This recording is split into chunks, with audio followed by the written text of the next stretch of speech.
Raise your right hand, please. Do you solemnly swear or affirm that the testimony you're about to give in this cause will be the truth, the whole truth, and nothing but the truth? I do. Thank you. Please have a seat. And once you're settled in, give us your full name and spell the last. It's generally easier to move the microphone than it is the chair. So if you could move that close to your mouth, please, so jury can hear you.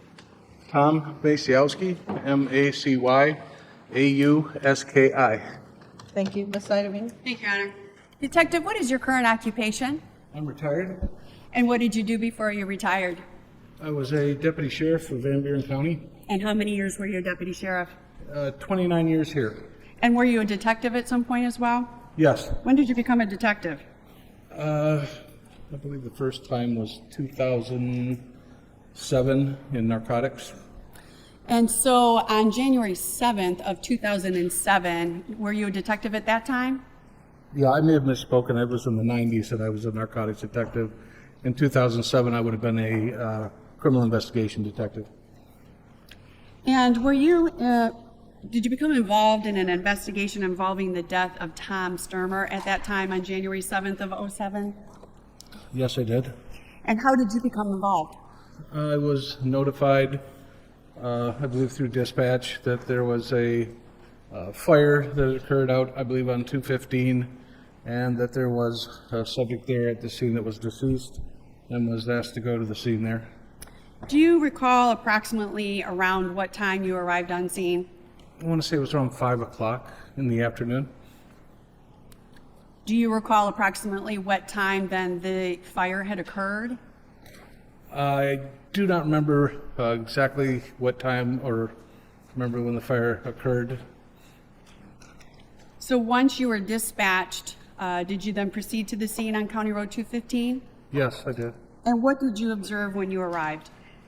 When I got there, I could see from the roadway that there was a lot of fire equipment in the form of fire trucks and such down a long driveway that I believe traveled west off of 215. There was a deputy or reservist at the front of the driveway restricting entrance into there. So was the driveway actually then taped off? Or It were would have they been just- something like that, taped off, or certainly access would have been restricted by the officer that was there. Then did you walk down the driveway? I believe, that part I'm not sure whether I parked alongside the shoulder of the driveway or whether I stayed out on the street, but I did walk the majority of the driveway back to the house. Any of the fire vehicles or emergency vehicles or law enforcement vehicles, were any of them stuck in that driveway? No. And did you see a fence at all on the property? It appeared that there was a fence going around the property. I can't say the exact, how much of the acreage was covered by fence, but when you first came in, there was a fence. And could you see the home at that point enough to then recall what it looked like? Yes. And what did the home look like? It was a two-story home. It was still, when I got there, there was some remnants of being on fire still. Fire crews were still actively working the fire, but it was definitely a two-story residence. If I recall, it was yellow siding on it. And at that point, did you know what the terrain was with the basement? At that time, no, not till later. And once you arrived, did you make contact with anyone from the sheriff's department? I did. Who did you make contact with? Would have been Deputy Verge Franks. And were you briefed then about the facts that they were aware of at that time? Yes, he informed me of one being deceased, stating, I'm sorry, I couldn't hear you. Your Honor, I'm just getting a basis for then what his investigation and what was leading him then to then make further investigation. So I'm not offering it for the truth of the matter, just in terms of investigative, the basis of what his knowledge was. I'll allow it for that purpose. Thank you. So you were briefed then with Sergeant Franks. Did you also meet with Deputy Evans at that time? I did. And do you recall who else was on scene in terms of lay people? I had been informed that there were neighbors that were on the scene. Mike Matheny, I believe, and his girlfriend at the time, Connie Calhoun. Did you see them? I did. And where were they at? At the time, they were in a personal vehicle on the property, towards the front of the house. Did you see the defendant? No, not at that time. Did you see her at any time then when you were on the property? I don't believe I did. Okay. And did you then make contact with any of the witnesses on scene after your initial briefing? Yes. Who did you make contact with? I made contact with Mike Matheny and Connie Calhoun. And you spoke to both of them? I did.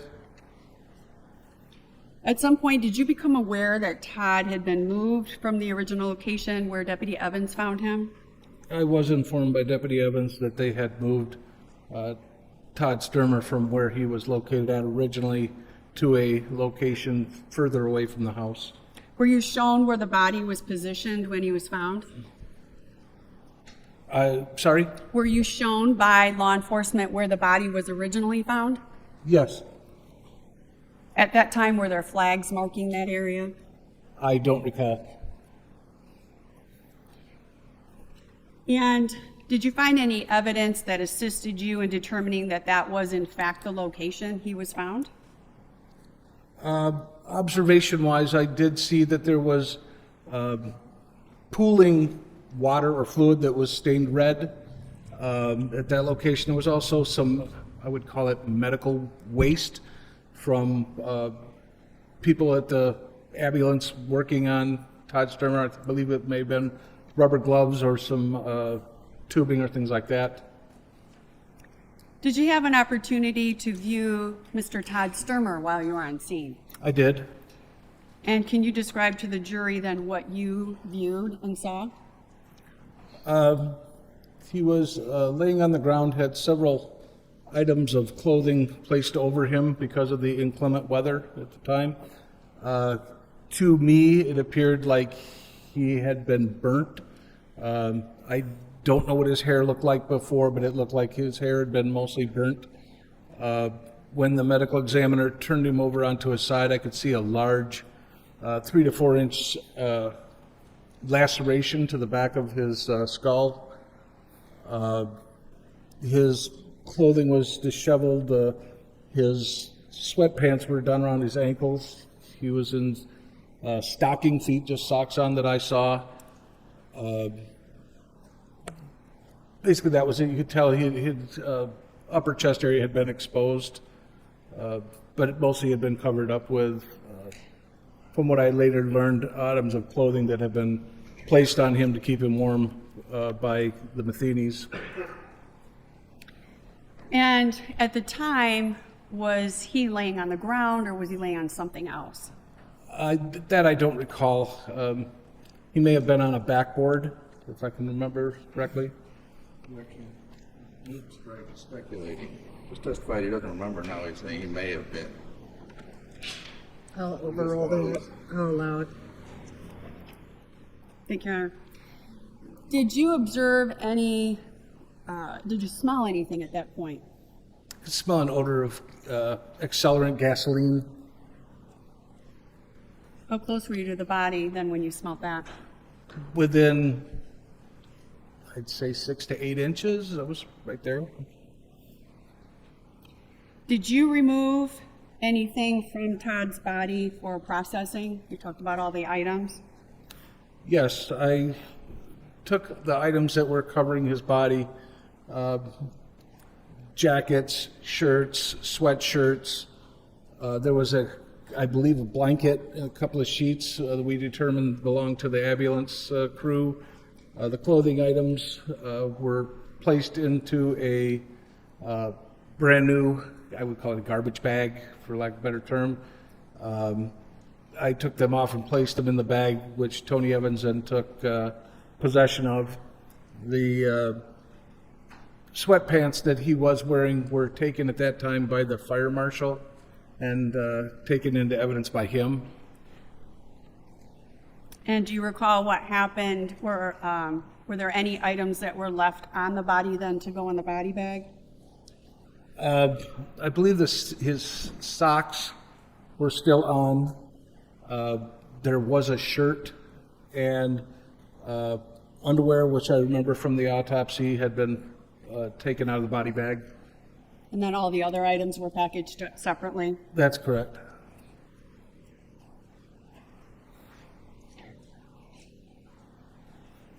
And through your conversations with Mr. Matheny, were you able to determine items that belonged to him?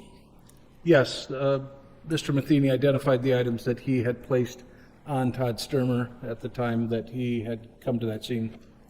And that included the items then that went in the clean garbage bag? That's correct. Direction form, leading, and hearsay. I will sustain as deleting. What items did you put in the garbage bag? I can remember a few items. I can't remember from that far back every item, but I know that there was a sweatshirt. There was a jacket that was like a Carhartt coat or similar to that. There was, I want to say, another shirt or something of that nature, but a couple of jackets or coats that I can remember. I'd have to look and see what I put in a report to state item for item. Would it help refresh your memory if I showed you your report? Sure.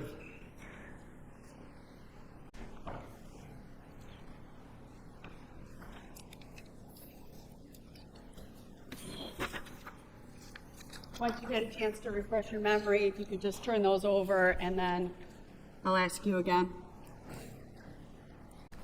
Did that help refresh your memory? Yes. And I'll just ask you, what items then did you take and put into the clean garbage bag? Okay, it would have been a maroon colored jacket, a tan colored Carhartt style coat, a black and white plaid long sleeve shirt, and a brown hoodie type sweatshirt. Do you recall the location of the shirt that you said went into the body, where that was located on Todd's body? I don't. And once you put those items in the garbage bag, what did you do with them? I turned them over to Deputy Evans to place the evidence hold on to for any further processing that may be needed. And then did you do anything with the items that were left on the body? No, I did not, that I recall. And did you view Sergeant Leroy then take possession of, I believe you said, the sweatpants? I did. And who was Scott Leroy on scene at that time? What was his title? State Police District Fire Marshal.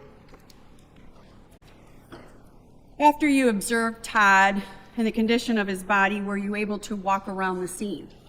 I was. And what did you observe as you were walking around the scene? Where the house was at when you first pulled up, the long driveway comes out and it's like an open area in front of the house. And then I can't attest a lot memory-wise the east side of the house, but the west side of the house does seem to slope downward. That would be honestly the northwest side. It's like an embankment that goes down around to the back of the house. The house appeared to have at one point had a balcony, but there was a cement slab on the back, like a walkout from the basement. It's difficult to say how it looked up above in the front because there was, like I said, so many emergency vehicles and stuff there. But basically nothing as you're going down the northwest side of the house. It was pretty blanketed. I believe there was a fence along the west end covering the back of the house back there. I observed a brown van that was parked behind the house on the northwest side, and the vehicle was running. I've been told by Deputy Evans that the vehicle was in that location when he arrived and that it was running at that time. And it was still running then when you looked at it? That is correct. How did you know it was running? It was cold out. You could see the exhaust and you could hear it running. Did you observe on the north side of the home, and because I'm directionally challenged, I'm going to say when you're looking at the front of the house to the right. Did you observe if there was any pathways in that yard? I can't remember that there was necessarily a pathway. I do remember where Deputy Evans showed me where the body of Todd Stermer originally was, and you could see where the van was located, kind of like a trail going from there, from where the body was at, down to where the van was at. From the front yard driveway to where the body was there any improved trail or driveway leading to the body? No, there was nothing that I saw that looked like a regular driveway that went down back behind the house. I'm sorry, what was that? There was no appearance that I could see of a driveway that went from the front of the house down the side of the house, which would be the north side, around to the west or back of the house. What was the terrain or the makeup of the side yard there? Near as I can remember, it was kind of like grass and dirt for the most part.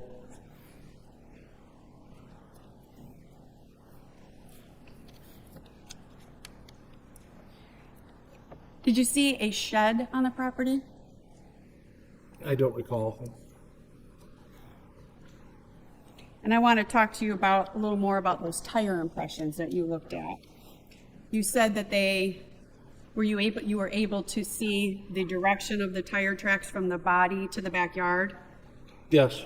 and you were able to see those clearly? Yes. And did they appear to just be one continuous motion? Yes. And was it clear that the tire tracks you were looking at from the body to the back of the house, was it clear that those were not made by emergency vehicles or fire trucks?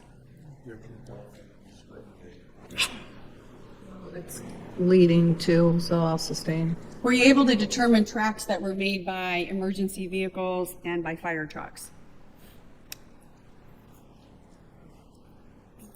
I'm going to say no.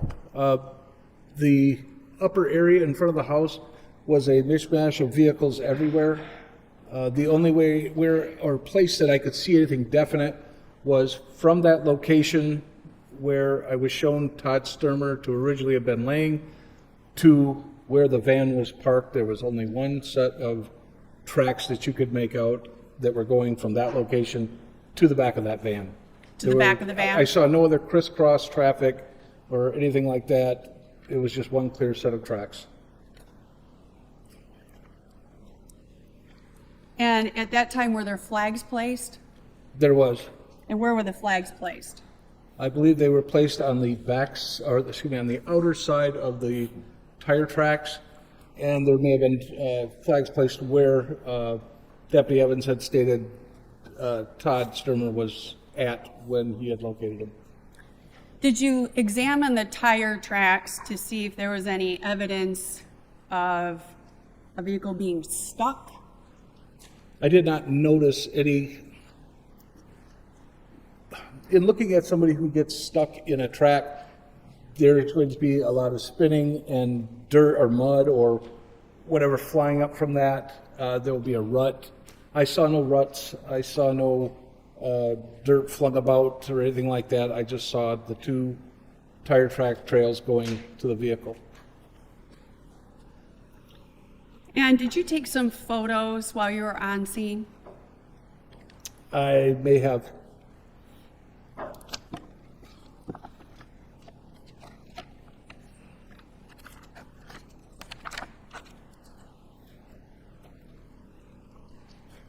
I want to just talk to you a little bit about that van. You saw that it was running and it was the exhaust, correct? Yes, I walked around the van while it was there. And did you take note of the license plate and the VIN number? Yes, at the time I was there, I did record the VIN number and the license plate from the van. Were you able to determine then from those two things who owned the van? I believe it was registered to Todd Stermer. Did you see what was in the van at that time? I made brief observations. I did not go inside the van, but I could see through the windows. What did you see then through the windows? I saw that the key was in the ignition and the vehicle was running. I believe I saw a black purse laying on the floorboards of the passenger side. Looking in, the van was kind of in disarray. There's a lot of stuff in there. Not making particularly any note of anything other than seeing a purse in there and the keys in the ignition running. Did you notice anything unusual about the exterior of the van? Yes, when I walked around the van, in the front of the van, there is a plastic skirt that goes under the bumper, and then there's above that is a chrome bumper. On the driver's side, there was red staining on the plastic skirting, and then above that there was a little bit of red staining on the bumper, on the driver's side of the vehicle.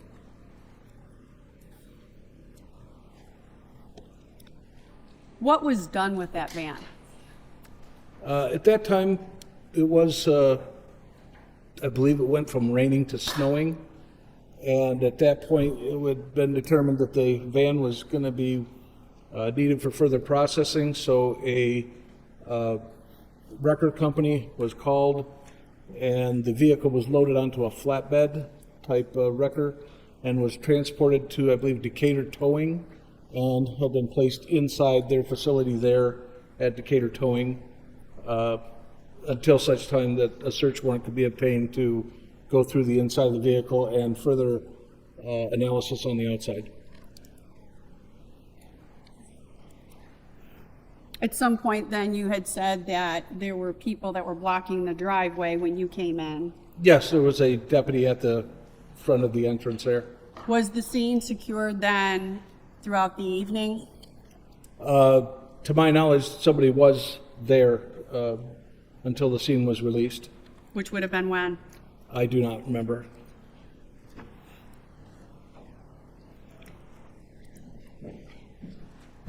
Were you present then when the van was examined at Decatur Towing? I was. And did you take pictures of the van? I did. I'm going to show you what's been marked as People's Proposed Exhibit number 29. And there are 13 photos with exhibit number 29. If you could just take a look at these photos and tell me if you recognize them.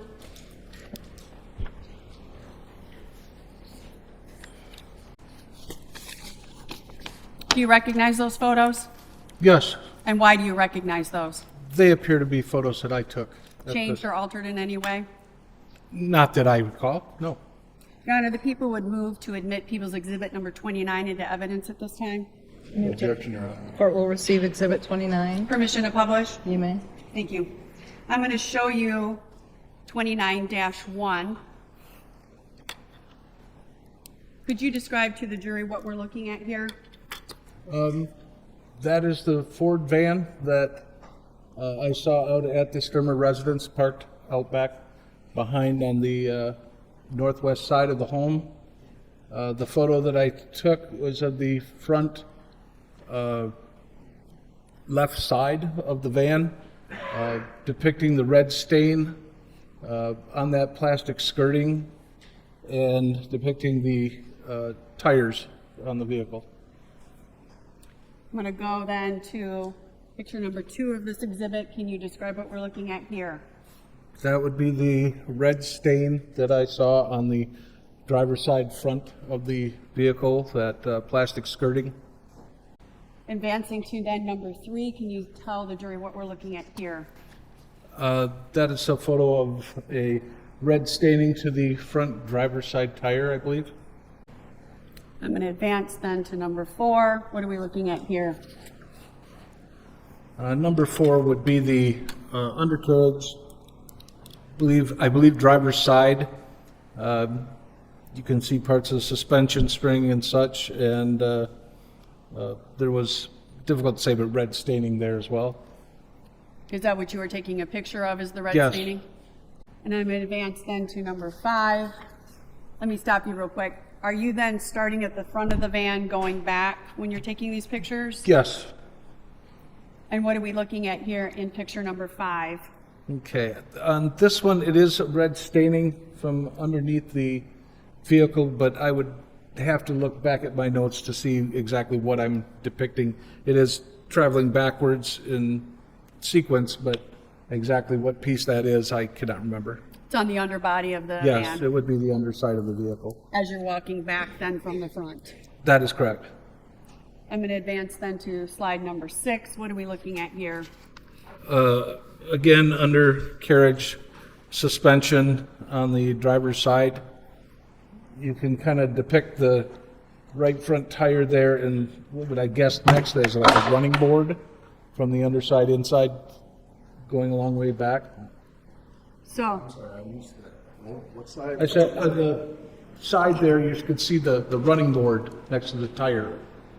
So it's kind of taking a picture to the outside of the vehicle from underneath. so if I were then looking at the red staining, where is the running board that you're talking about? Go down there. So this is what you're talking about with Yes, the running that's just board. part of it is part of the running board, but the actual photo isn't depicting the red stain. And so the actual photo, the reason you took the photo is because of this staining that I'm pointing at here in the photo, Correct, kind of in the middle of the photograph. correct. Okay, and I'm going to advance then to number 7. What are we looking at here? That's the driver's side rear axle, rear tire. You can kind of see the spare tire mounted underneath to the left, but that is the driver's side rear axle area in the red stain. And you said we're looking at the rear tire. This is the Rear extra tire spare mounted tire. underneath. Yep, So maybe the record reflect, I'm pointing to like the left side of the picture in the middle, right in that area. yes, And you were taking it because of the staining. yes. I'm going to advance then to photo number 8. What are we looking at here? Photo number 8 is a picture of the red tire, or excuse me, the rear tire on the vehicle. Appears to have some kind of staining on the back of that. And that's the tire that we just had in the previous photo. Yes, that's the spare tire, I believe, mounted underneath the van. I'm going to advance then to photo number 9. What are we looking at here?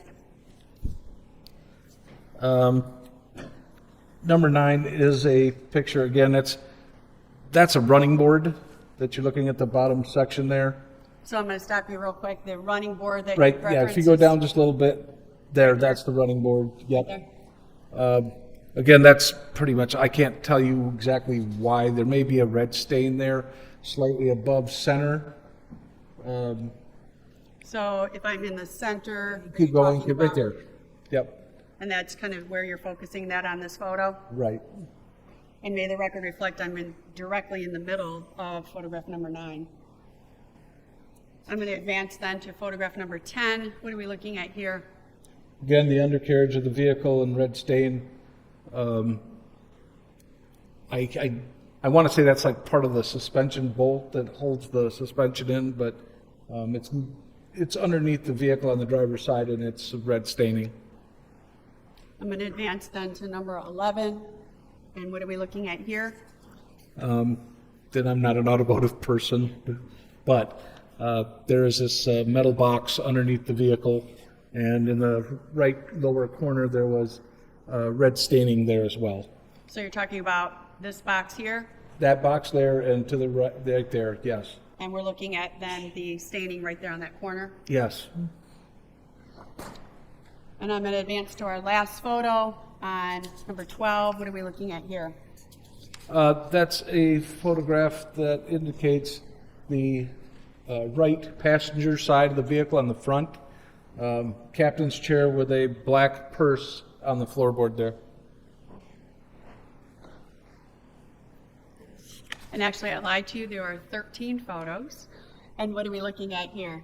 That's a photo from the front passenger side over to the driver's side, depicting the key in the ignition and basically how it looked from that center console area.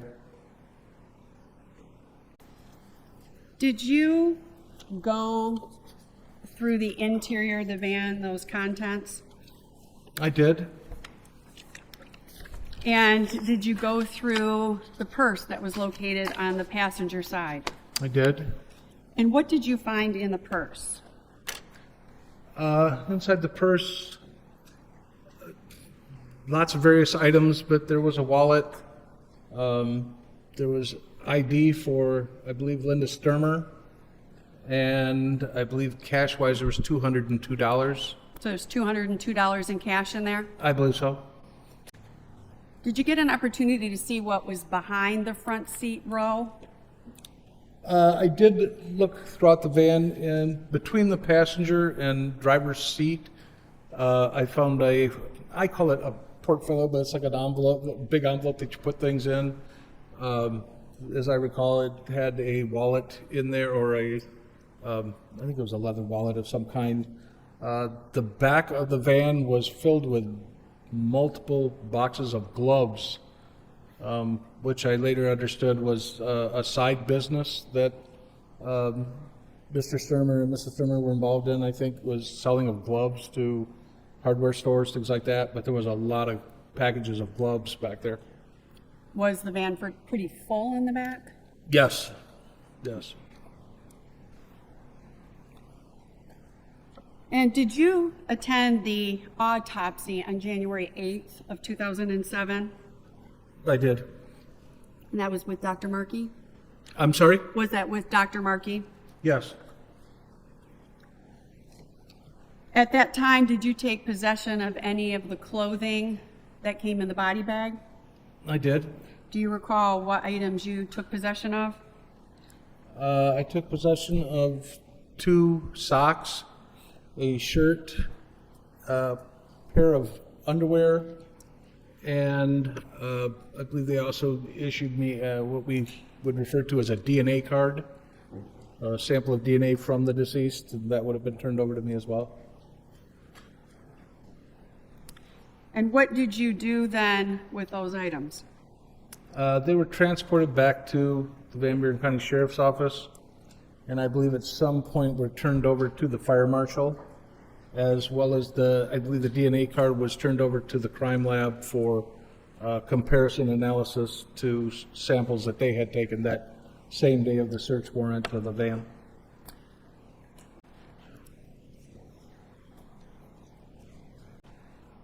Were you the one that packaged up those items? I don't recall. They were placed in, I call them evidence cans. They look like paint cans, but they're silver, unused. And each item was placed into one of those paint cans, for lack of a better term, evidence can, and by the Dr. Markey and staff, and then recorded and handed over to me. And they were sealed at that location as well. I'm going to show you what's been admitted as People's Exhibit number 25. And do you recognize that?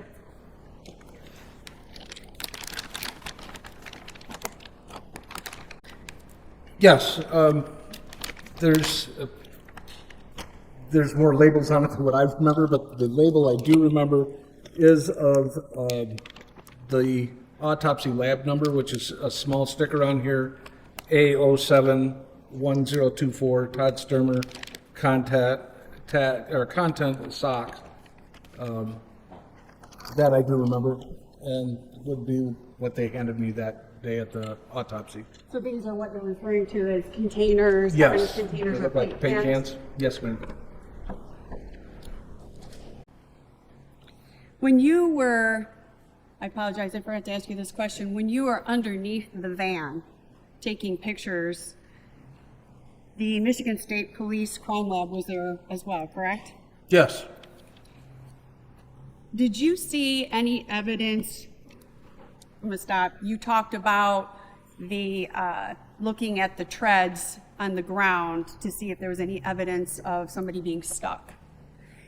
Did you see any evidence of the van being stuck when you were underneath the van taking pictures? Objection calls him to speculate what he would see underneath a van to see if it was stuck a day before in whatever terrain. I'll overrule it. I don't think it's speculation.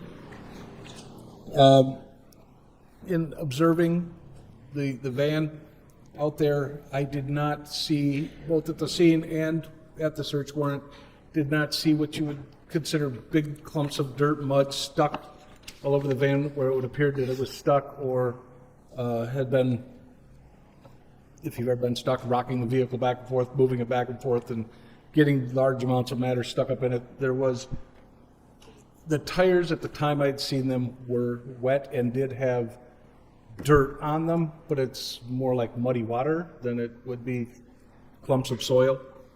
If that makes any sense, observation-wise.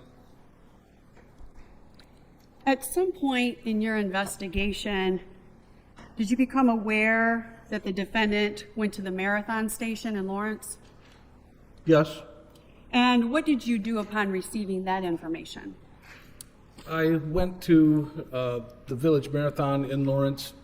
I did meet with the owner, Sue Oppel, and I requested from her, knowing that they did have video at that location, did request videotapes, VHS type from that location, which was their type of surveillance at the time, and also for the tape register for the purchases that may have occurred at that time, and she did supply those to me. Were you able to then review the VHS tapes? I did. And did you see anything of any evidentiary value on those tapes? I did not. And why is that? The time frame established to where Ms. Stermer had been at the marathon, you could see transactions before that, but at the time frame or shortly before that time frame, it stopped showing video of actions at the store and just went to what I call snow, like, you know, when the TV show's off the air, it just went blank, so to speak, and that was the end of it. I did take them to the Sheriff's Department in Kalamazoo County, where they have, back at that time, video analysis, where they would look at things, and had them look at the videotapes as well, and there was nothing there that they could recover or get from those videotapes. There was just nothing in that time frame that you needed or No, could find? there was not. And you said you were able then to collect tape of some sort? The register tape from the transactions of that day and what was purchased and what time and things like that. I'm going to show you what's been marked as People's Proposed Exhibit 30-1 and 30-2. I'll start out with 30-1. Do you recognize this item?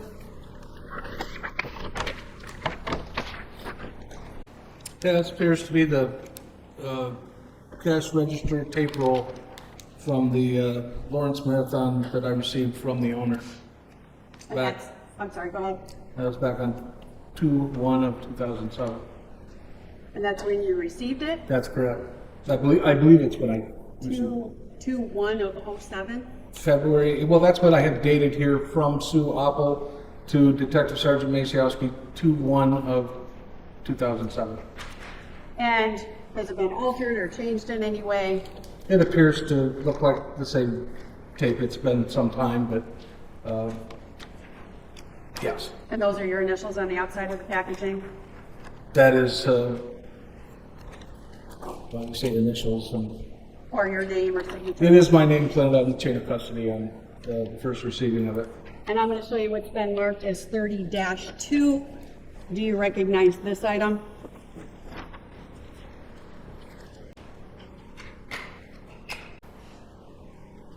Yes, it's a copy of the receipt that was determined to be on the roll that was here in this package from the Lawrence Marathon for the transaction that occurred using what would be Todd Stermer's MasterCard on the date of 1/7 of 2007.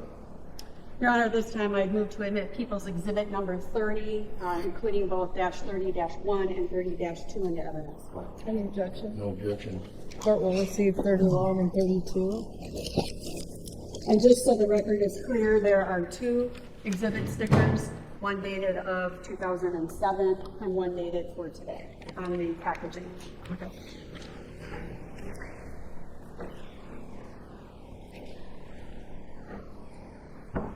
once you got that tape, you were able to then go through that tape? Yes, And did you determine then the relevant transaction or what may be of interest to you at that time? I believe so, yes. And that's where then the copy was made of the individual receipt? That's correct. Once you then collected that tape, you took the pictures of the van, and you examined the scene. Can you tell the jury then what your involvement was other than those items?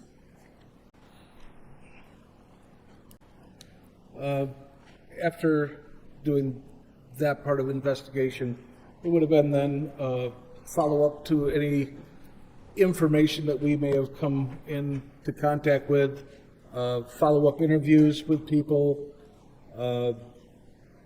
basically information that came in either through evidence or through people we would have followed up on and assign people to do just that, interviews or collect items, keep in touch with the prosecutor's office and for their input and proceeding with the case. So if you received tips, We received, through interviews, people would provide information, and then from that information, we would follow up and see where that would lead as well. as part of your follow-up, did you interview Cynthia DeLoach? I did. And who was she? Cynthia DeLoach was a clerk at the Lawrence Marathon at the time that those items had been, that were seen on that receipt using the credit card of Todd Stermer. She was the clerk that was working that day when those items were purchased. You interviewed Chris Williams? I did. Did you interview Trevor Stermer? I believe I did. Trenton Stermer? I believe I did. Interviewed Dardita Gordon? I believe I did as well. And where did you interview Dardita Gordon at? It would have been at the Van Buren County Jail. So she was incarcerated at that time? I believe she was. Can you describe the demeanor of Dardita Gordon at the time you interviewed her?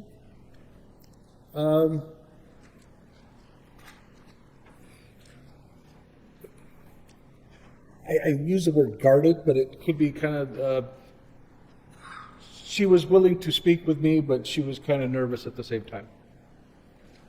And did you share details of the scene, the investigation, and any evidence that you had with Dardita prior to your interview?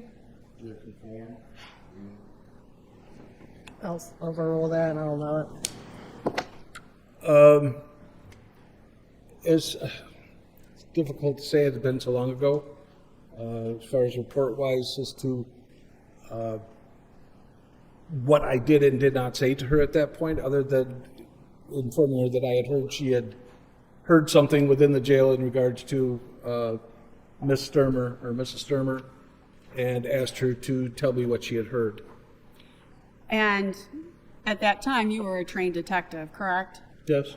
And as part of your interviewing training, would you have told somebody pertinent details before they actually told you what you were talking to them about? We don't give specific facts that we have.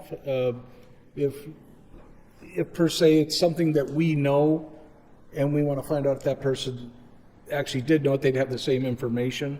So we probably really would not give them exact information that we knew for fact. We would wait to see if they verified that fact. And then once they verify that fact, then you may ask additional questions. Correct. I have no further questions for this witness, Your Honor. Mr. Mueller?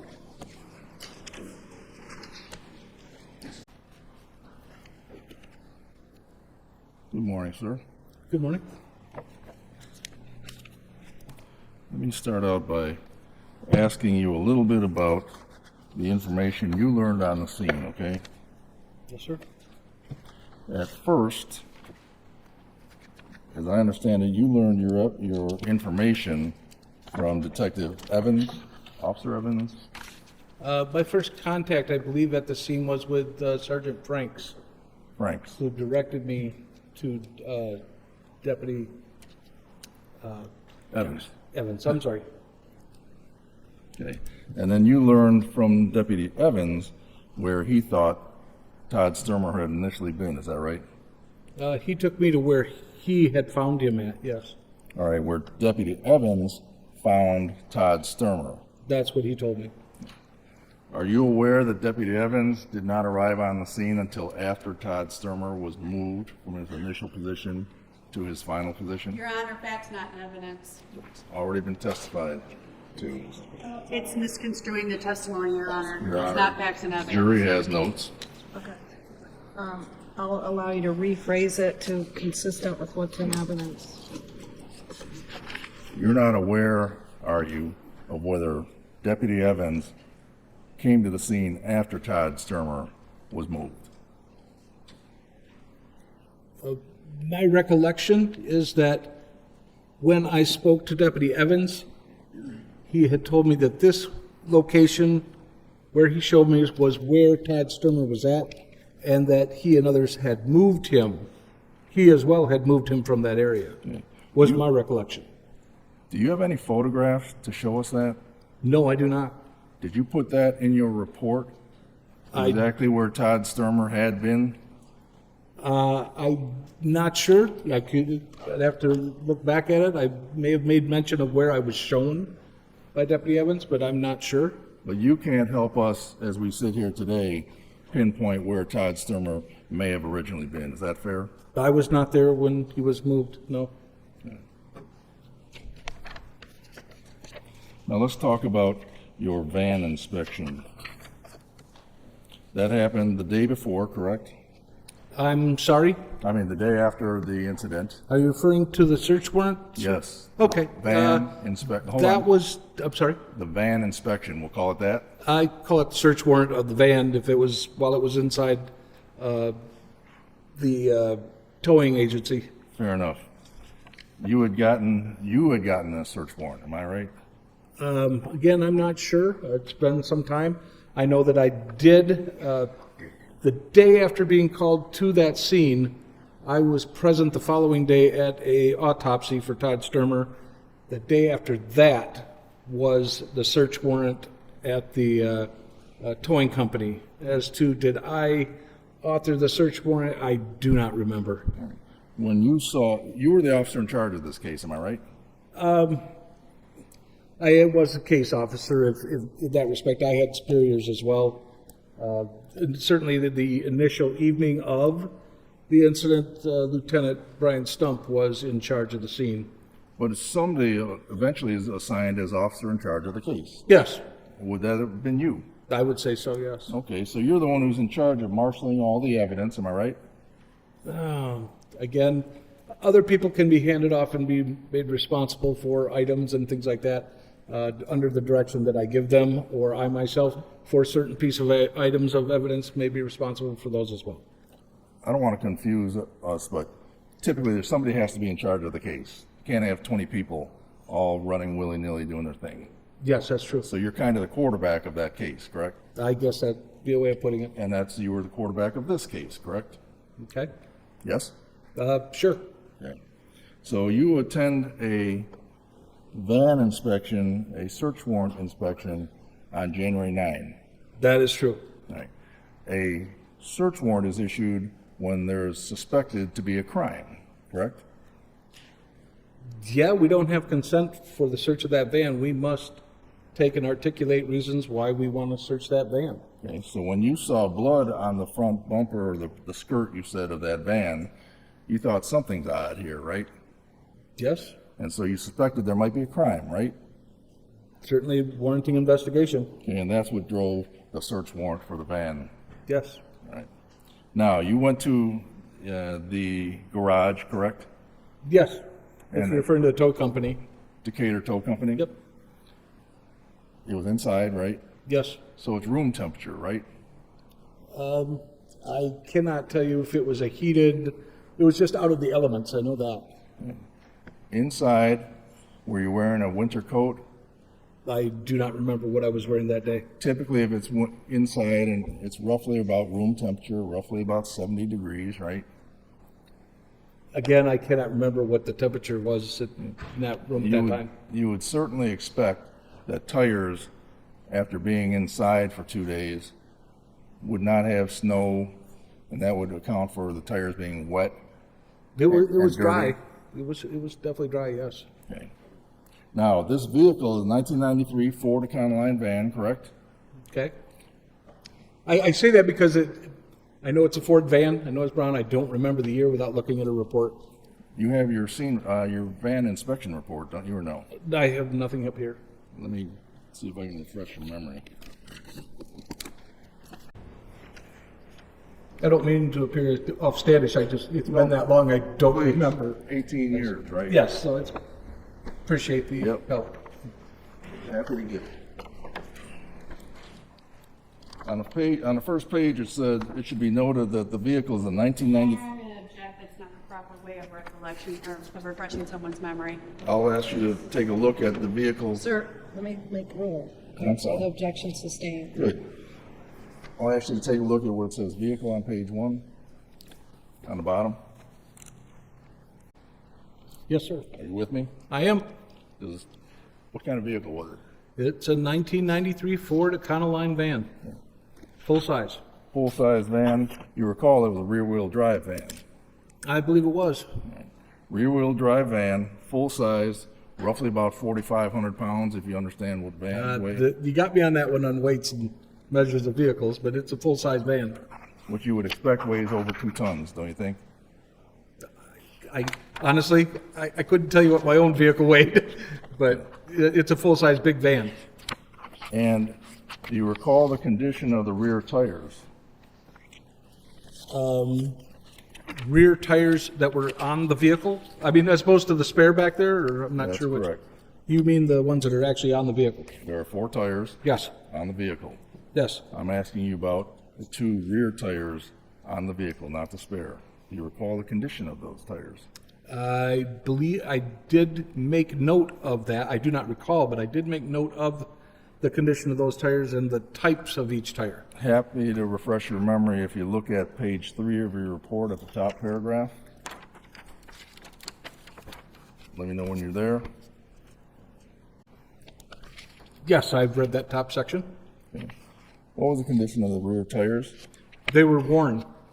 Worn rear tires on a rear-wheel drive van that is 14 years old at that time. Okay, I didn't do the math on it, but the 2 tires to the front were definitely newer condition, notable than the ones to the back. You did note the type of tires that were on the vehicle, correct? I did. Can you tell us what tires were on the vehicle? If you, I'll direct you to page 2 at the bottom. Thank you. Okay, if it's permissible, I will read that the front driver's side tire was identified as a Uniroyal Tiger Paw, noted as a P235/75R15. The rear driver's side tire was identified as a Dunlop Radial Rover, noted as a P235/75R15. Number 3, the front passenger tire was identified as a National 400 XT, noted as a PR235/75R15. And the last rear tire was identified, or that being the rear passenger side tire, was identified as a Dunlop Radial Rover, noted as P235/75R15. So that both rear tires on that van were of the same make and model, both being Dunlop Radial Rovers, and the front tires were of 2 different types of brand. So for 4 wheels, we have 3 different kinds of tires, am I right? That is correct.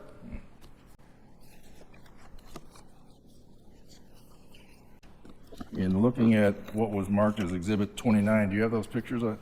I only have this report that you've given me up here. Yeah, approach your honor. They give you those photos? Thank you, sir. And I'm also going to give you photos that we have marked as Exhibit E 1 to 4. and ask if my photos match up as part of your photos, and they should.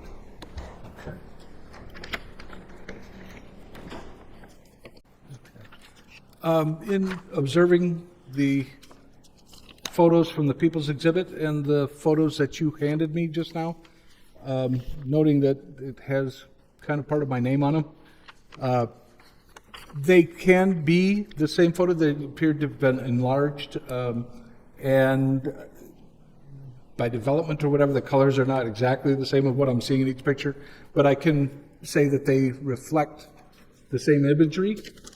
And I don't have this one. I'm not sure what, it could have been the label on the outside of the vehicle, I'm guessing, but, If that was from the door, if that was part. okay.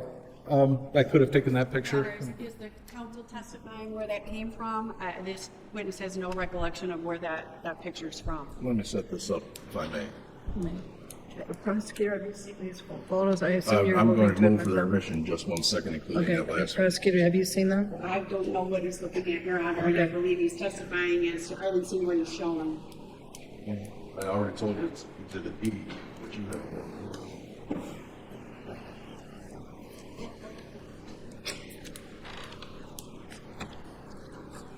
Prosecutor, you do or don't have them?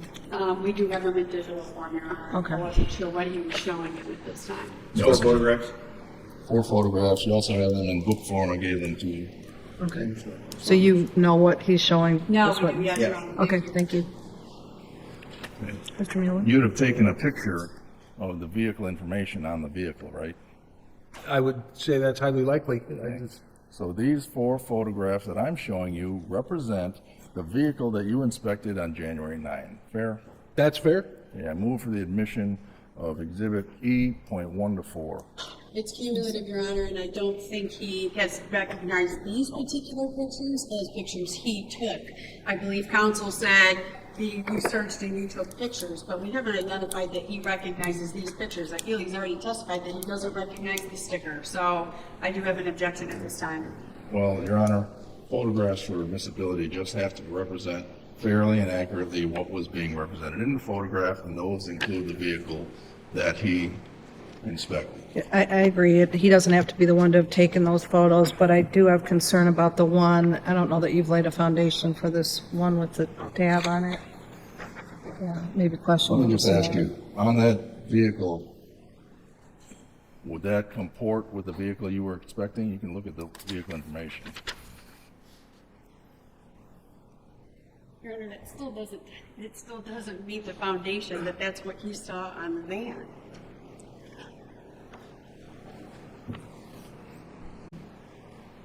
Your report would include a VIN number, wouldn't it? That's what I'm searching for right now in this report that you gave me, to see if I had recorded the VIN number in the report. Let's look at page 1 where it says vehicle. I'm reading right now that section, sir. And the VIN number that I recorded on my report does match the VIN number placed on this image that you handed to me. So it is the same VIN number Move for that I the- could testify to. Move for the admission of Exhibit E.1 to 4. Right, Irene? No objection now. I believe that the proper foundation has been laid. Okay, we'll receive. What'd you say, E1 through 4, Mr. Mueller? What would you title those? E1 through 4? E.1 to 4. 1 to 4. Yes. Okay, so Thank we'll you. admit those. I want to show you, sir, I just want to show you, already saw that photograph, right? Yes, Counsel showed you. Prosecutor showed I you. can't hear you. Prosecutor showed you that photograph. Remember, you talked about it? Yes, All right. I think I have it in front of me. That's the photograph you took of the front end, correct? It appears to be. Well, it matches one of your photos, doesn't it? True. My statement in why I'm referring is that the MSP also was out there taking pictures at the same time. This being one of my photos, if it's so, it is so that it's mine. It shows the blood on the front skirt, correct, in the front. Yes? I identified it as a red stain at the time. Red stain. Do you see any red stains on the left fender? On the fender? Yes. No, I can't say that I do. Yeah. If there had been stains on the left fender, you would have noted that, wouldn't you? If I saw them, yes. Did you have a tape measure at all? While I was there, Yes. not certain that I did or didn't. Okay. You can't help us with how far off the ground that lower skirt is, No, I can't. other than maybe knowing the radius of the tires? The type and tire that, yeah, I recorded that. Okay. Basically, the lower skirt comes about halfway up that tire, right? It appears that way in the image. Okay. You remember the temperature? Well, you arrived at 5 p.m. You remember that at the scene? I did arrive around that time. Okay. And it was light rain and snow at the time. You remember that? I believe when I first got there, there was rain that turned to snow, yes. You said there was a mishmash of fire trucks and EMT vehicles in that front area, correct? In the front, would have been the east side of the house. There were a lot of emergency vehicles there, yes. A lot. Well, I mean, compared to never, I guess there may have been 2 or 3. There was certainly an ambulance. There was more than one fire truck there. I can't attest to other police vehicles without some kind of imagery, but it seemed very busy. All fighting the fire or treating Todd Stermer. I would presume so. I saw the firemen working the fire, but I don't know what the emergency personnel were doing. You don't know what tire tracks were in the front area of the house, front northeast corner of the house at 3:30 p.m., fair? No. Seeing as you got there at 5, Right. and there's a mishmash of fire trucks right in that area. In the front of the house, yeah. And you did not take the 1993 Ford Econoline van and do any testing to determine what type of, with poor tires, in muddy conditions, what type of traction it might get, fair? You didn't do any of that. I didn't do any tests no. Okay. You didn't take an exemplar. You know what an exemplar is? No, I don't. A similar van, 1993, and try to run any tests to see what kind of traction it might have, fair? No, I did not. So as you sit here, you have no evidence for us that can rule out that given the tire condition, given the weather conditions, the terrain, that Linda Stermer might have lost traction. You can't rule that out, can you? I saw no evidence of anybody getting stuck, but I mean, as far as loss of traction, I'm not sure I follow what you mean. Loss of traction to where Linda Stermer might go in another direction than where she intended to at first. You have no evidence for it. Speculating at this point, I would prefer that you just ask questions of the detective. This is cross-examination. I can ask a leading question. It is, the leading's okay, but it does call for Right. speculation. You'd be speculating to say, one way or another, whether there's any evidence that Linda Stermer had lost traction, right? In fairness, what location are we talking about? Up above in front of the house? Correct. Yeah, I have no idea. Okay. That'd be pure speculation. Fair? I cannot even speculate. I don't know what happened up there on the top section, or the northeast section on top where the driveway was. I don't know. And in terms of what you learned, you did not see Linda Stermer, correct? Don't believe I did, no. But you heard of people and talked to people who had seen Linda Stermer, correct? Yes, I did. And described the situation and the chaos? In the interviews that I conducted out there was from the time those people arrived on scene, what they saw, what they did, and that was referred to me, yes. And you learned about the chaos that was going on. From their perspective, yes. And what their observations of Linda Stermer, how she was behaving. You learned that, correct?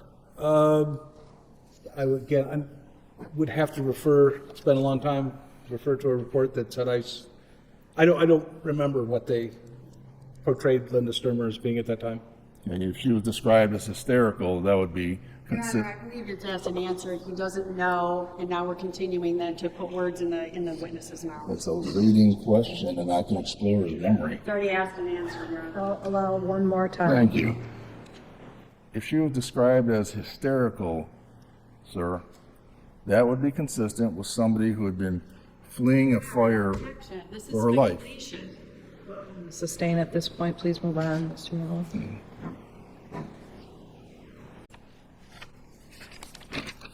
You said there was some fuel smell, a fuel type smell you smelled? Yes. And that's after you got there and you said you came 6 to 8 inches from Todd Stermer? Yeah, I believe I knelt down there looking at him, the position he was on at that time. Okay, where did you look? He's close to 6 feet tall. Were you looking at his chest 6 to 8 inches? Were you looking at his face 6 to 8 inches? Where? Recollection-wise, I would have observed him as close as I could within reasonableness and from the head of him to the toe of him. Kind of looked him over. So you would have gotten, he's on the ground, right? Yes, he is. You would have gotten on your knees? Yes, I would have. And you would have gotten between about 6 to 8 inches from his whole body? Well, when you put it this close, maybe this would be better. What would be better, 18 to 24 12 inches? 12 inches? I mean, I didn't climb on top of him by any means, but I did get close enough where I could smell, for lack of a better term, and not being able to positively identify the fuel, I would call it an accelerant, if you would, or a gassy smell. You can distinguish gas from anything else? Again, to sit here and say I could tell gasoline from kerosene or any other kind of fuel, whether it's diesel or not, I would have difficulty in pinpointing beyond saying fuel. Okay, we'll just call it fuel because I don't want you to speculate and narrow it if you can't, okay? I cannot, but Right. thank you. And you got there, you're smelling this and the clothes are still on him, correct? Yes. And the clothes are covering his private area and around his groin? This would have still been in the time that clothing items were being removed. But you were there. From standpoint of when I first made contact to the point of removing clothes, the smell of fuel was there. Okay. Now, if you wanted to know what did Todd Stermer smell like when the first people arrived before you got there, you with me? Mm-hmm. Yes? Before I got there. If you wanted to know what he smelled like, would it be reasonable to ask the people who were first there whether they smelled any fuel? That sound reasonable? I don't know that I asked that question. Didn't ask you that. Oh, I'm sorry. Does it sound reasonable to you? Sure. If you wanted to know what he smelled like first, you'd ask the people who were there before you. Sure. Now, the clothing you took, and the people who were there before you, Mr. Matheny, correct? Yes. Ms. Calhoun, correct? Yes. And did you see a Dr. Richard Masali?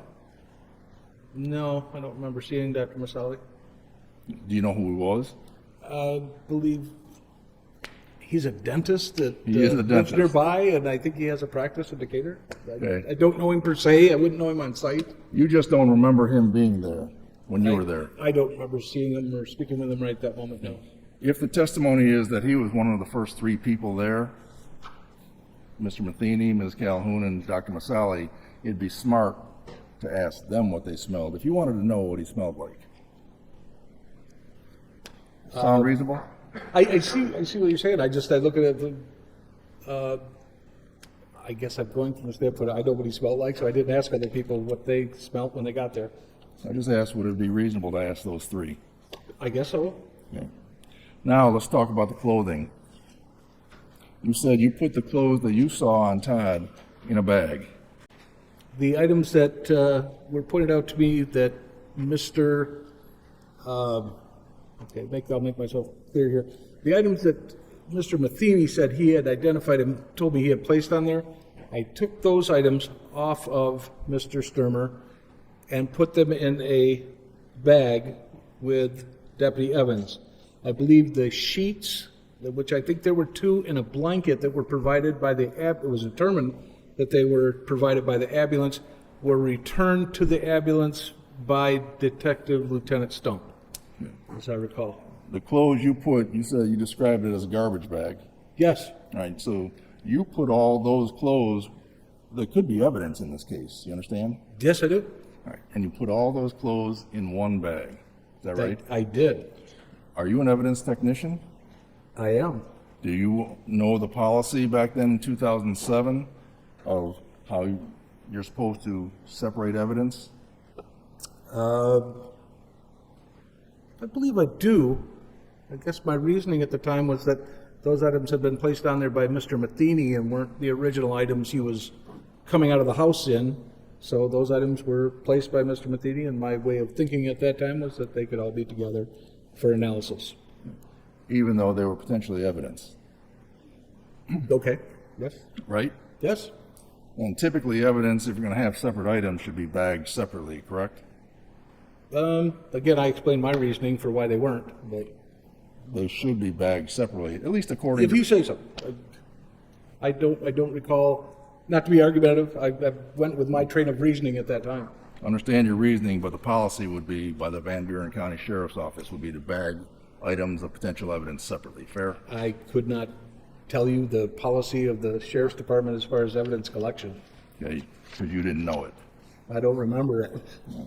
Now, you mentioned speaking to Ms. Deloach, Yes. Cynthia Deloach, the attendant at the gas station. Yes, I do. When you spoke to Mr. Matheny and Ms. Calhoun, it was on the scene, January 7, 2007, correct? Yes, Probably within a couple hours, right, while they're still on the scene. I think so. Yes? Yes. And the reason you did that, because the main purpose of interviewing people right as close to in time as you can is to make sure you get their best memory. Fair? Sure. Because you know memory fades over time, Sure. especially if there's something that may not even affect you, right? It can certainly go from person to person. Okay. You received the receipts on February 1 of 2007, am I right? February 7th, 2007. Yeah, yes. Those gas station receipts we saw. Sure. You did not speak to Cynthia Deloach for almost 2.5 years. Do you remember that? That is correct. June 11, 2009, correct? Correct. Then you asked her, what was your memory from January 7, 2007, correct? Not word specific, but I certainly interviewed her as to that time, yes. And would you have remembered Linda Stermer from 2.5 years ago, correct? I'm sorry, could you ask again? You had the subject matter of, would you have remembered Linda Stermer at this gas station from 2.5 years ago? Would I? Or would she? For me, I guess. Poor question. Let me phrase it. I'm sorry. And I don't mean to fight with you. No, I don't want to fight you. No, I'm not. I want to be clear. Your subject matter would be, Ms. Deloach, do you remember Linda Stermer being here on January 7, 2007, almost 2.5 years ago? That would have been general subject matter. Again, not exact questioning, but certainly would have been the topic. And you can certainly inspect she was not in the middle of the fire, as far as you know. Cindy Deloach? Yes. No, she wasn't there that I Okay. know. So she's remote from the incident, correct? Correct? And it didn't directly affect her, this fire, correct? I couldn't say what, Okay. So 2.5 years later, you might expect that her memory won't be so good. Fair? Again, I can't speculate as to her memory recollection of things. But typically, people's memories fade. Yes? Yours has, over 18 years, 18 years, certainly I don't remember everything. which is, again, the main purpose of getting information as soon as you can would be to make sure the memory is fresh. Fair? Absolutely. And your reason for not doing it in February of 2007 was because you were busy with other things and you overlooked it, right? It certainly would have been an overlooking of one of the interviews. Of a key witness. Where was Linda Stermer the day of the fire? I would say yes. Have you ever been a field training officer? No. Have you ever trained any officers? In certain things, Like what? I was basically putting it hand-to-hand combat instructor for the department. Okay. Other things, I used to teach alcohol, drug driving detection. But you've been a detective, right? Sure. Would you accept the reason from a rookie detective you might be overseeing, hey boss, I didn't interview this key witness Because I was just too busy.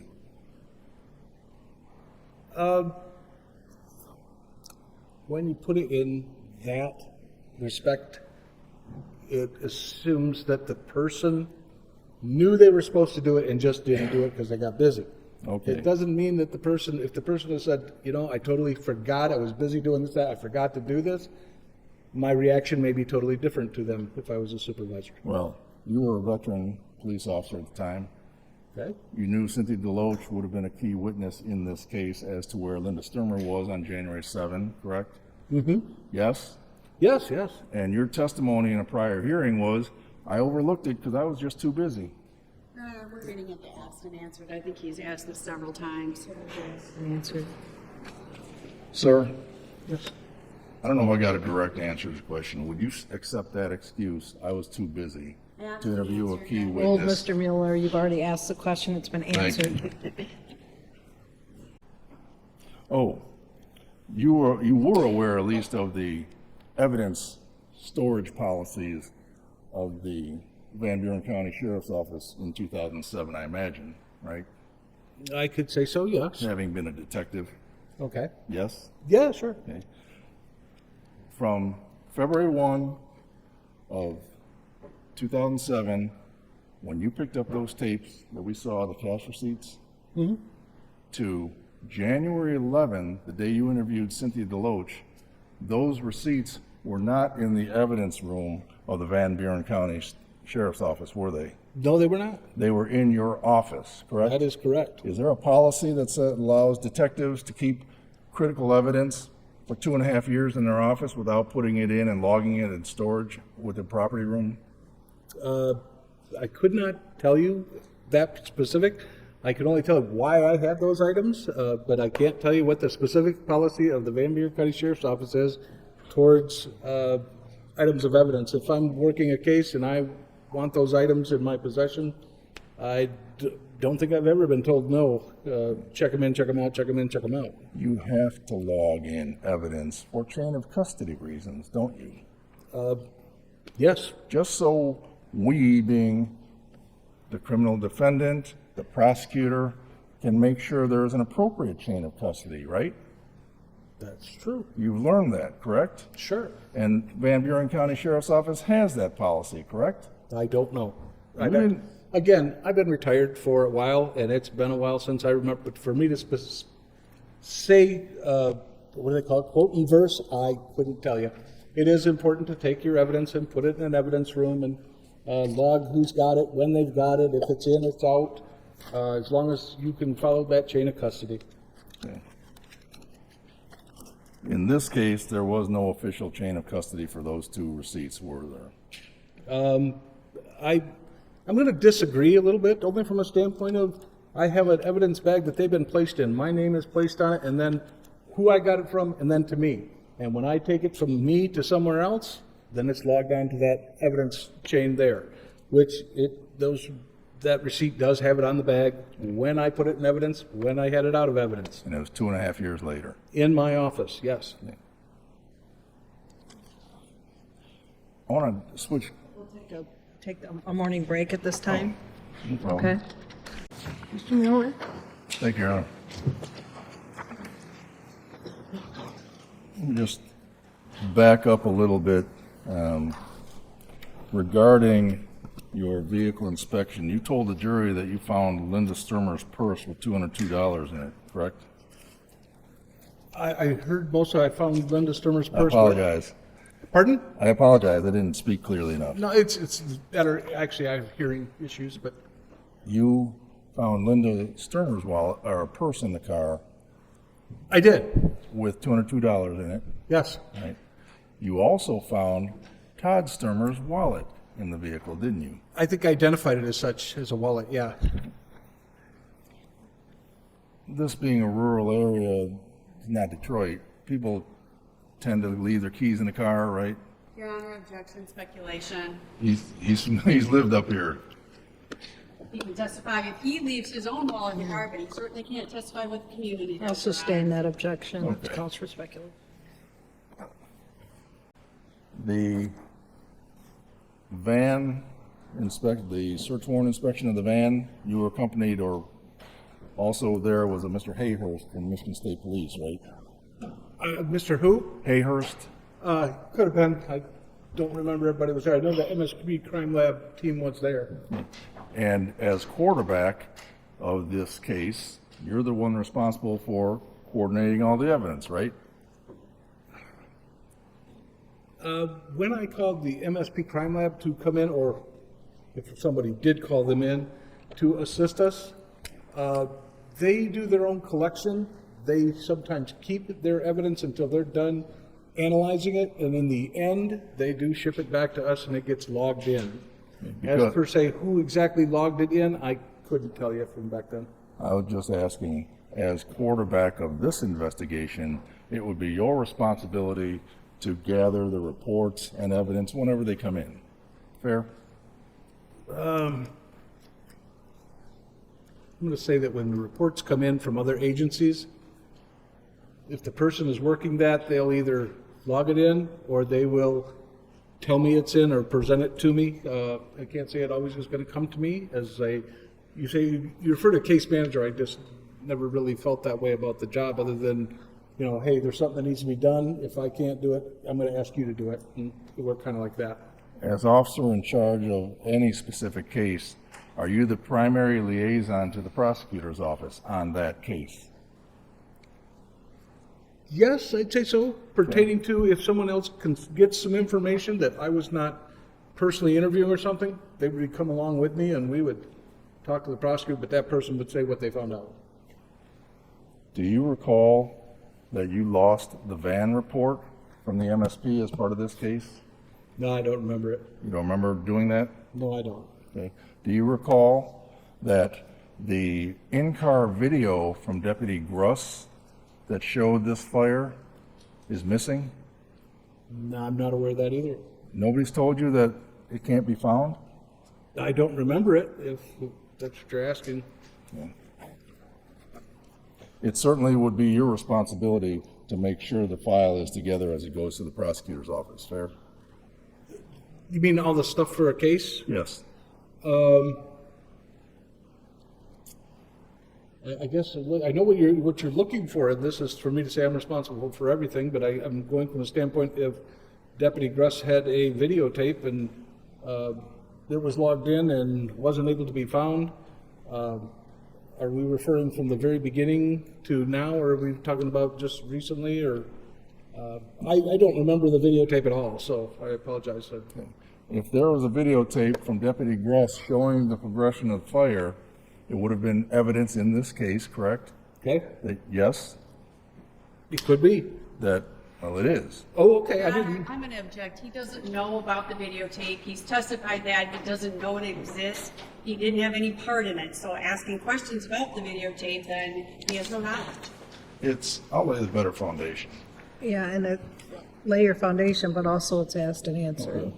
Just real quick to put a bow on this, you are responsible for making sure that evidence related to the case gets in the case and goes to the Asked and answered, prosecutor. Your Asked Honor. and answered.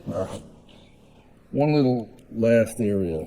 You talked about Dardita Gordon, who was a jailhouse witness. Remember that? Yes, And you interviewed her. I did. How did she come to your attention? This is from the best of my memory, is that I was informed by a correction officer possibly that this person had said, and there were several of these kind of items at the time of where it came from exactly, but my guess would have been it would have been a correction officer saying, hey, this person says they may have heard something, talk to that person says, well, so-and-so may have been closer to them than I was, and spurred off another interview. I'm again not certain of how it came to be that I interviewed her. I just know that I was told that, or informed in some way, that she had heard a conversation that Linda Stermer had stated this in the jail at some point. Do you know how close Ms. Gordon's cell was to Linda Stermer? I do not. Do you know what cell Linda Stermer was in the jail? I do not. Did you know the layout of the jail? I mean, it's Van Buren Yes, I County know the Jail. layout of the jail was. I know that more than just the cells that people will be out of the cells for chapel services, counseling services, where they're brought in from different cells, but all are together in one main room.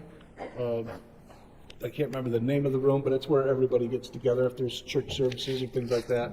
So I don't know or remember anyways, what cells they were in, or whether they had met in a, there's Alcoholics Anonymous, there's Drugs Anonymous, there's all sorts of group meetings that they all come out of their cells and go to. I'm not sure what the perspective from back then, maybe yes, but today I don't remember how she heard what she heard. Fair enough. You can and help our jury with how Ms. Gordon would have received any information, right? Not without refreshing my memory from the report, if I had stated in the report where she had heard it or how she had heard it. But you said you don't give specific facts of a case to a witness, right? We usually do not give exact facts of the case. We tend to hold those to see what the other person knows if they match up with what we know. You don't recall what happened in this case. What specific facts were given to Ms. Gordon? Would that be fair? As you sit here today? Not quite sure what you're asking me. Do you recall what facts you gave Ms. Gordon about this case? No, I guess not. I'm just asking for your best memory. Yeah, I mean, fact-wise, what's exactly a fact? No, I mean, I wanted to talk to her about what she may have heard in regards to Linda Stermer, in regards to what she had heard, and left it from there, I believe. Jailhouse witnesses are often looking for favors or lenience or some type of quid pro for their quo of giving you information, aren't they? That's calling for speculation. He's interviewed plenty of jailhouse witnesses. His experience, if he knows. You have interviewed jailhouse witnesses before, Yes, more than one, yes. and they are often looking for favors or lenience, aren't they? Some are looking for a deal. It's certainly not unexpected in your business. No, but it's also something they're made fully aware that I have no power to grant them anything. Okay, and then finally, one of the things you're looking for is corroboration, correct? More than one person saying the same thing? Or you have physical evidence that would support what they're saying, correct? Sure. Tell our jury what fact of Dardita Gordon's that you verified from any physical evidence or any inspection or anything. Objection, Your Honor, based on hearsay. I asked if you could verify a The fact. present question doesn't call for hearsay, so I'll overrule that. Was there anything that Dardita Gordon told you that you verified from any physical evidence from the scene or any objective evidence? He's going to have to testify to hearsay to answer that question, Your Honor. I think it's just a yes or no. It's a simple yes or no. Okay. Do you recall as you sit here? As I recall sitting here, did she give specific something that was a factual basis to the case? That you verified, that you corroborated from Right. scene evidence or something? Not that I recall. Thank you. I don't have any more questions. Redirect? Thank you, Your Honor.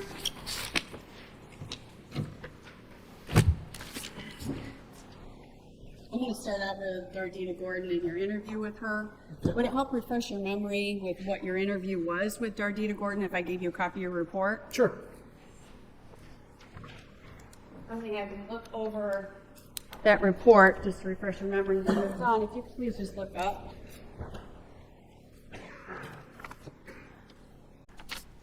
Got a chance to read through that? I beg your pardon? You had an adequate chance to read through that? Yes. And does that help refresh your memory as to what your interview with Ms. Dardita Gordon was? Yes. And that was written very close to the time that you interviewed Ms. Gordon? Yes. So you had stated earlier in your testimony that you observed laceration on Mr. Todd Stermer's head on scene. Is that correct? Yes. And that you also observed blood pooling where you believed Mr. Todd Stermer then had been laying in the ground. Is that correct? Yes. Did you receive information from Ms. Dardita Gordon that may or may not give insight into those lacerations that Todd Stermer received on his head? He doesn't need to tell me exactly. It's a follow-up from his cross about corroborating evidence, Your Honor. Okay, as long as we're not going into the substance, but the current question's fine. Thank you. So don't tell me what she said, because obviously that would be hearsay, but did you receive information from Dardita Gordon that may or may not give insight into those lacerations? Yes. Did you tell her about those head lacerations or about that blood pooling that you saw on scene before you talked to her about the potential information? Objection form leading. I'll allow it for this. No. So I want to get back to why you had those tapes in your office. Was your office secured at that time? Yes, I had an office with a lock on it. And was it common practice that you would lock those doors? Yes, And was evidence then kept secure in your office? absolutely.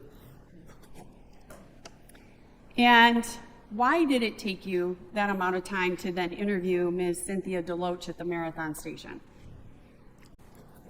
I would say that it wasn't an important interview. It would have been surely a oversight on my part or on the team's part that we are a small department. We do multiple crimes at a time, and you may have heard the term before. It's juggling. You're juggling things.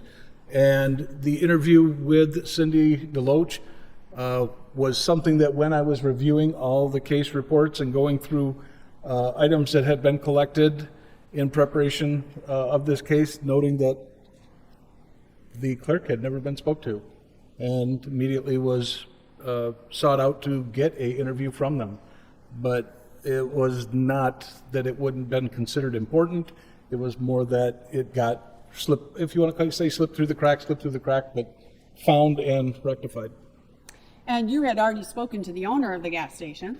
Yes, I had. You'd gotten the tapes, the VHS tapes. I did.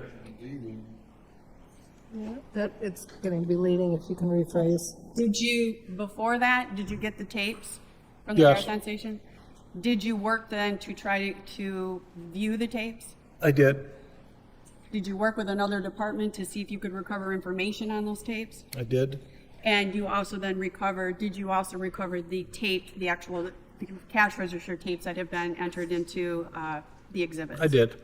So all that had happened then close to the time frame of the fire. Yes. You were asked a little bit about tapes that were in the car, I believe from other officers. Do you recall what type of taping system was in the police cars at that time? I don't. As a detective, did you have a system in your car? No, I did not. Was that common for detectives not to have systems in their car? No, detectives did not have recording devices at that time in their vehicles. Detectives did they have body cams at that time? No, we didn't. And again, this is back in 2007, is that correct? Correct. I want to bring your memory back to the picture that defense counsel had up on the screen for quite a while of the van being hoisted up. Do you recall that picture? Yes. And do you recall if you saw any mud flaps on that van? I don't recall seeing any mud flaps on the van. Did that picture depict any? No. And do you recall seeing any mud in the wheel well in that picture? No, I did not. And do you remember if there was mud in the wheel well of the rear tires? No, there was not.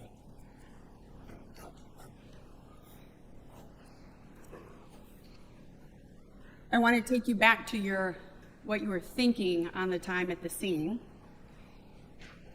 You were asked by defense counsel if you asked the original people on scene if they could smell accelerants on scene. Do you remember that question?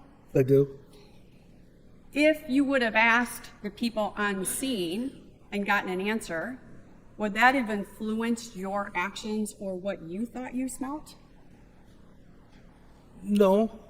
I mean, if you're asking, if I had asked them before I saw the body myself,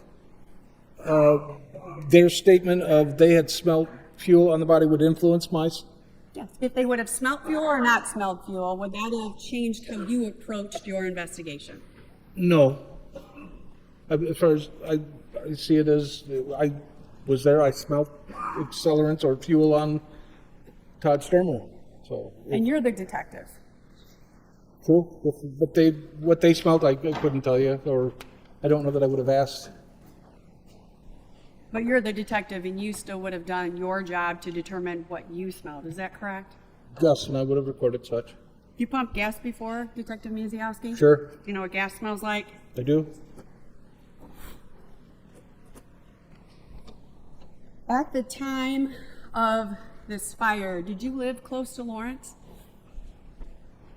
I lived in Lawrence Township, yes. And do you recall, if you recall, was this a big deal in this small community? Yes. Lots of people talking about this event? It's a small town. I have no further questions, Your Honor. Thank you. Thank you. Let's work backwards if I can. So you do know what gas smells like? I have pumped gas and I've smelled You gas. know what gas smells like? You've smelled it a lot, right? As well as anybody else, yeah. Okay. But you can't tell this jury that what you smelled on Todd Stermer was gasoline. You remember telling us that? Yes, I do. Now, you said you reviewed the file back in June of '09. As you were reviewing the file, I remember you told Yeah, I do remember realizing that we hadn't interviewed her and it was later in the investigation, yes. Exact date, kind of, if you say that's what I reported, then fine. Isn't it true, sir, that an officer, Charity Cummings, brought that to your attention that Ms. Deloach might have some evidence to share? Some information to share? I honestly don't remember how I thought it was through review of it, but if it's documented as such, I'm not going to deny it. It's certainly possible that it wasn't through your file review.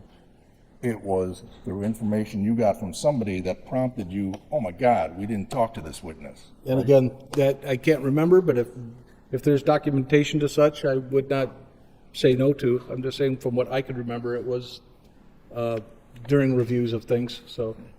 And you testified just a second ago that, I think you said, what are you, a small sheriff's office and you're juggling a lot of cases? That is true. Death case is a big case, right? Pardon? A death case is a big case. Small sheriff's office or not, right? Okay, yes. Yes. Didn't that case deserve your best effort? I believe I did give a very good effort in this case. By simply overlooking it because you were too busy?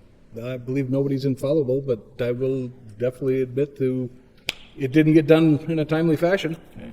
Then you were asked some questions about Dardita Gordon, and did she provide information as to what might have caused lacerations on Todd Stermer's head? You remember that? I do. Were asked questions about that? She asked me if she gave any information that was pertinent to that case or that would have followed through, yes. But specifically, she didn't say, that being the prosecutor, what specifically we were talking about. Okay. You do not recall testifying 5 minutes ago that Dardita Gordon may have given you some information about what caused lacerations on Todd Stermer's head? Okay, yes. You do now remember. Again, I'd almost have to go back to that. I thought that what was asked of me was, did she give any facts that were in the case or such? But if that's what it was, maybe I'm confused. Okay, I don't want to confuse you. I want Okay. to make sure you and I are very clear with each other. Okay. You never corroborated with a medical expert, like a medical examiner, Dr. Markey, what caused the lacerations on Mr. Stermer's head. Fair? Not that I remember. If you would have put it down in the report. That would be very true. So, as you sit here today, you have no evidence to corroborate what Dardita Gordon may have told you regarding lacerations on Todd Stermer's head. Fair? Argumentative, Your Honor. I'll allow it for cross, although it is getting Okay. asked and answered. During the course of interview with Dordita Garden, The question is, questions were asked of her that did she hear things from Linda Stermer? Did she hear them directly from Linda Stermer? And she would answer to that effect. And then in some items, she would not be totally clear. And so examples would be laid out to her as to, well, could it have been this? Or was it something like that? Or something? And she would respond to that if that's what you're looking well, about. now you took me to a new little area. Okay. You had suggested to Dardita Gordon, could some injuries be the result of this? As an example only, not as a specific. Fair enough. As an example only, and she said, yes, it could be. That would be true. Okay. And you never corroborated with any medical expert That it would have been that item? that it was true.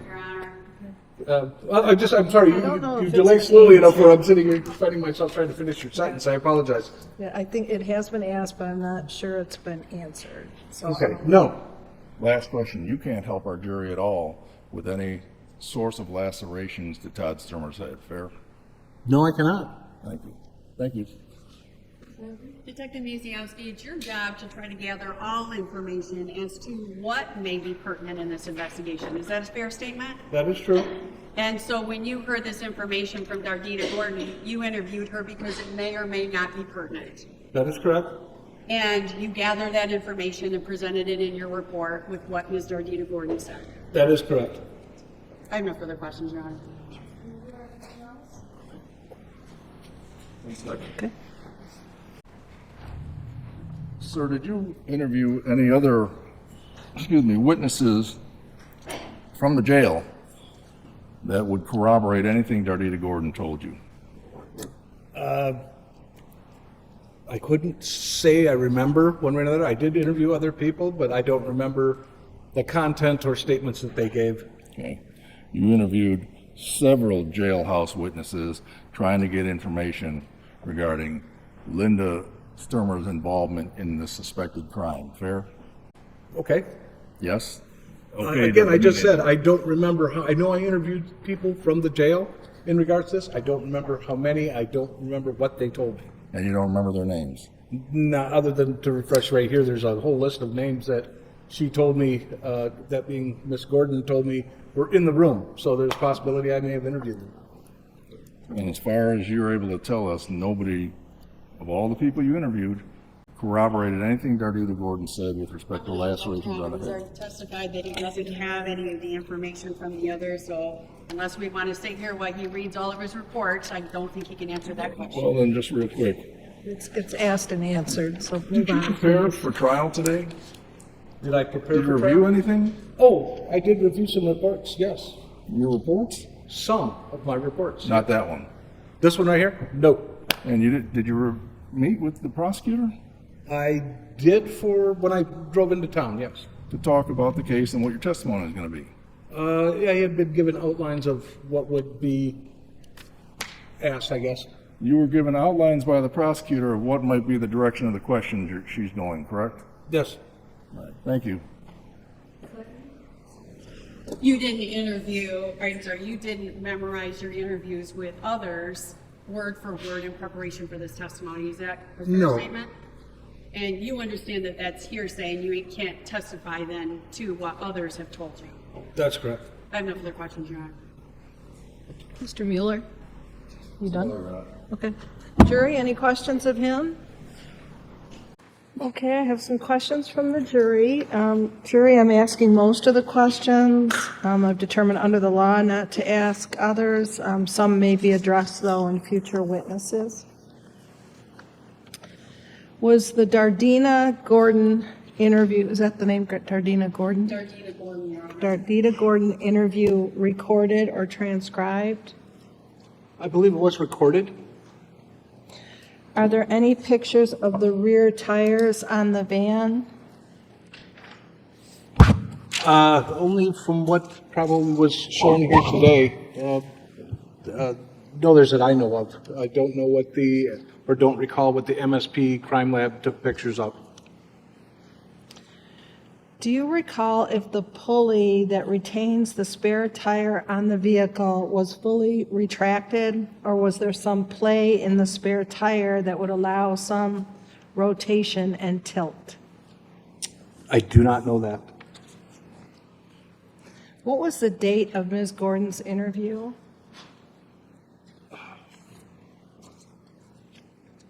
You know, it was listed on the report that was in front of me. I no longer have that. Would that refresh your recollection? Okay. I could refresh. Okay.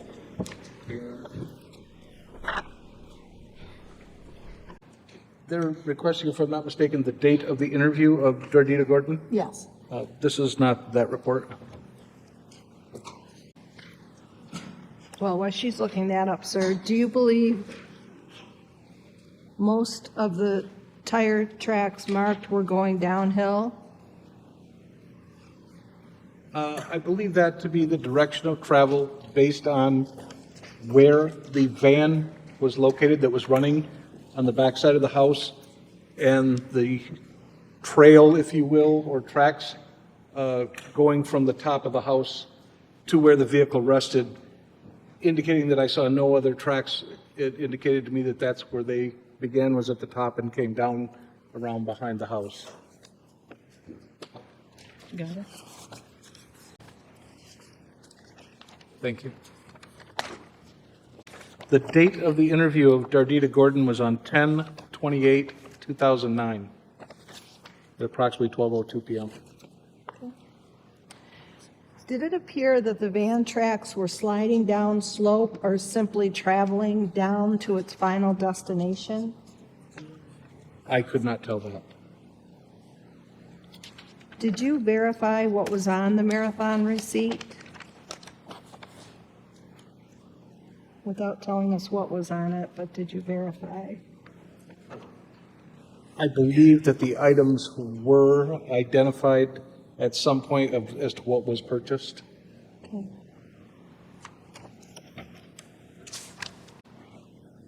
Okay. Council, any questions in light of those questions and answers? Just to be clear, Ron. Okay. So you did verify, you remember there were two exhibits, the big roll of receipts and then the copy of the one receipt, correct? Do you remember that? I do recall 2 rolls in the bag there. I'm sorry, my question was probably confusing. Do you recall that there was a roll? Yes. And then there was a paper copy as a separate exhibit? Yes. Did you verify that that paper copy, that was a smaller section, was from that roll? Yes. Yes. And when you were looking at the tire tracks, did you see tread going down the hill, or were you unable to see tread at that time? I do not remember seeing tread. Like if you're asking, could you identify the tread marks that were in that track going to the tires of the back of that van? I could not. And weather conditions at that time, when you were looking at the tracks, I believe you had stated it was raining, turning to snow. That is correct. Was it muddy as well? It was in certain locations, absolutely. And do you recall when you got there at 5 o'clock, was it raining? It was. And last question for you. You remember, even though we didn't show you a picture, we showed you a picture of the front wheel well. You remember clearly then the back wheel well? Question reading. So you know, allow it. In observation of the van in general, as well as the wheel well, I did not see any large deposits of mud on the vehicle. Whether it was in the front or the back, correct? Correct. No further questions, Your Honor. Thank you. Will you describe the condition of those rear tires as poor? Remember that? I stated they were worn. Worn? Yes. You understand that it's like 1/16 of an inch tread, and you have, Objection, Your Honor. Facts not in evidence. I'm not really sure if again he's testifying or what we're doing here. do you know, sir, what the tread depth is when you should replace your tires? I'm going to say, no, I don't. I see people putting a penny in there, and if it's beyond a certain way, you should replace the tires. I state that the tires in the front looked to have more tread than the ones in the rear, and that is why I stated them to be worn. worn. In fact, they were nearly bald, as you remember. That right? I don't remember. You can't tell from just tire tracks themselves which direction a vehicle is going, can you? I didn't. Because you couldn't. I'm saying I didn't determine what direction the tires were going, or the track. And as far as any path that you saw the vehicle, you can't help our jury with the path that Linda Stermer might have taken from the top of the hill to the point of final rest. Fair? I believe what I said before was from the area going down the embankment where it was apparent they were the only set of treads coming down. This is at the embankment below the top, let's call it the north west side of the driveway and parking area, if you will. After that, going down the hill, that was the only set of tracks I saw which went to the back of that van. Okay. And you don't have any photos of those tracks, do you? I believe photos were taken. You don't have any photos of I don't have any photos. Did you help Detective Guluz, Sergeant Guluz, do his mapping of the area? I don't know who that is. Okay. So the date of the Dardita Gordon interview was almost 3 years after this incident, wasn't it? It was on 10/28 of 2009. This being January 7, 2007, almost 3 years, 2 3/4. Okay. Right? Your Honor, I think that's a mischaracterization. We're talking from January 7th to January of 07 to January of 09. That's 2 years. Let's do the math, if I may. How about we just move on? Thank you, Your Honor. Whether we're going to quabble over. The jury can do the math. Thank you. I don't have any other questions. Anything else, Ms. Seiderbean?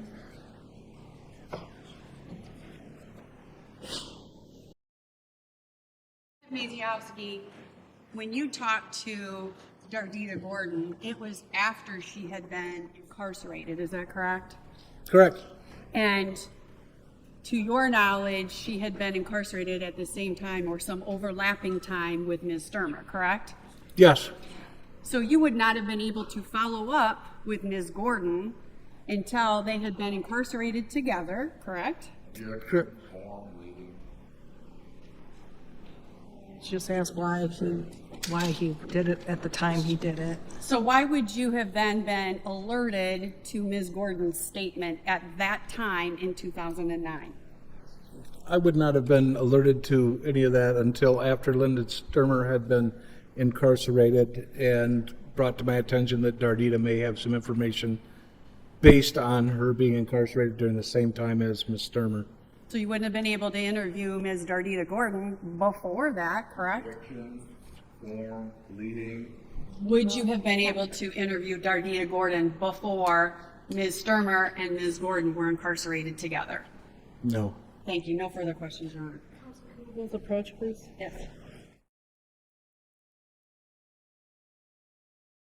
Other questions of this witness? I have no further questions, Your Honor. Mr. Mueller, any questions of this witness? Question. Sir, you just mentioned that you were aware of the situation with Linda Stermer and Dardita Gordon being in jail, right? Did I know they were both in jail? Yes. Yes. All right. Linda Stermer was jailed in June 09. You remember that? I remember she was incarcerated. I don't have exact dates from back then, but okay. If I tell you that, any reason? Yeah, I'm not going to dispute. I'm not going to lie to you. Okay. Objection, Your Honor. I don't know what the comment there was. I'd ask it be stricken. June 09, if she was arrested and she was bonded out in August 09. Do you remember that? No, I don't. Okay, but you didn't interview Dardita Gordon until October of 09, correct? That's correct. All right, thanks. Anything else? No, Your Honor. Thank you. Jury, any other questions of him? May he be excused from his subpoena obligations, counsel? I would ask that you please be excused, Your Honor. No problem. Okay. You're done and you're excused from your subpoena. Thank you, Thank Your you. If you don't mind, I'll take those exhibits that are sitting. Your Honor, may I approach and grab my report? Yes, yes. If you want to keep all those, you can. That's his report. This is His report, Eagle. Thank you. Okay, jury will break for lunch now. Remember the rules, no media, no talking about the case, no research, investigations, experiments. And I will see you back here at the jury room at 1 o'clock, please.